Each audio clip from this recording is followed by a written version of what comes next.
The clockmaker's son. In a quiet town, there lived a young boy named Kabir. His father repaired old clocks in a tiny shop near the marketplace. The shop was small, dusty, and almost forgotten by people. Most customers preferred modern digital watches instead of old ticking clocks. Kabir often watched his father work patiently for hours on a single broken clock. One evening, Kabir asked, "Father, why do you keep fixing these old clocks, when hardly anyone cares about them?" His father smiled and replied, "Because every clock deserves another chance to tick again." Kabir didn't understand those words at the time. As Kabir grew older, he dreamed of becoming a famous athlete. He practiced running every day after school. He imagined winning medals, hearing crowds cheer his name, and making his parents proud. But life was not easy. At every competition, Kabir lost. Sometimes he finished last. Sometimes he fell while running. People began mocking him. "You're too slow. You'll never become a champion. Just help your father in the shop." Those words hurt him deeply. One rainy evening after another defeat,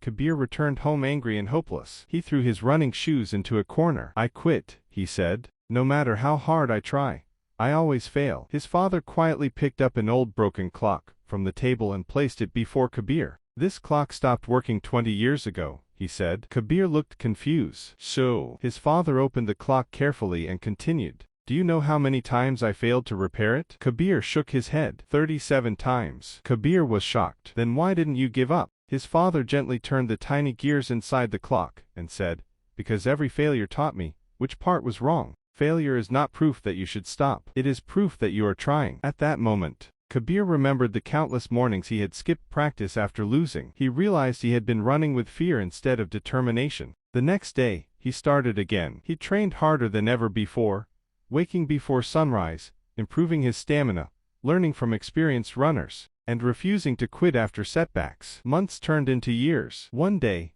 a major marathon was held in the city. Thousands of runners participated. Kabir ran with everything he had. Near the finish line, his legs felt heavy, and exhaustion filled his body. But then he remembered his father's words, "Every clock deserves another chance to tick again." Kabir pushed forward, and for the first time in his life he won. The crowd cheered loudly as he stood holding the gold medal. Tears filled his eyes, not because of victory, but because he finally understood something important. Success does not belong to the strongest or the smartest. It belongs to the ones who refuse to stop trying. Moral: failures are not roadblocks.